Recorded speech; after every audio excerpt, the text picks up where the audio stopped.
மதுரை மீனாட்சி அம்மன். மதுரையில் ஆட்சி செய்யும் மீனாட்சி அம்மனை வழிபட்டால் சகல ஐஸ்வர்யங்களும் கிடைக்கும், திருமண தடை அகலும், குழந்தை பாக்கியம் கிடைக்கும், மேலும் வேண்டிய வரமெல்லாம் கிடைக்கும் என்பது நம்பிக்கை. காஞ்சி காமாட்சி அம்மன். அன்னை காமாட்சி நம்முடைய விருப்பங்களை எல்லாம் பூர்த்தி செய்பவள். காமாட்சி அம்மனை வழிபட்டால் குடும்பத்தில் இருந்து வந்த தொந்தரவுகள் நீங்கி மகிழ்ச்சி ஏற்படும். இந்த அம்மனுக்கு விருச்சி பூவால் மாலை கட்டி வணங்கிவிட்டு வந்தால் சகல நலன்களும் உண்டாகும்.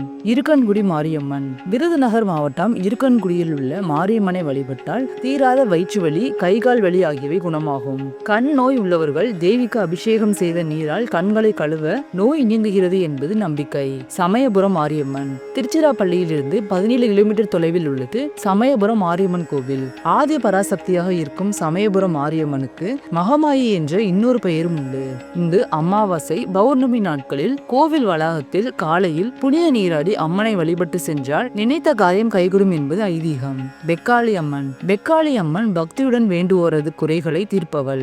தீயவர்களிடம் வெம்மை காட்டி அவர்களை அழிப்பவள். பக்தர்களிடம் தாய்க்கு தாயாக, சேய்க்கு சேயாக இருப்பவள். பெக்காளி அம்மனை வெள்ளிக்கிழமைகளில் மனதார வழிபட்டு அர்ச்சனை செய்தால் குடும்ப ஒற்றுமை, குழந்தை பாக்கியம், உடல் ஆரோக்கியம் போன்ற பல நன்மைகள் கிடைக்கும். வாராகி அம்மன். வாராகி அம்மனுக்கு வெள்ளிக்கிழமைகளிலும் பஞ்சமி திதிகளிலும் விரலை மஞ்சள்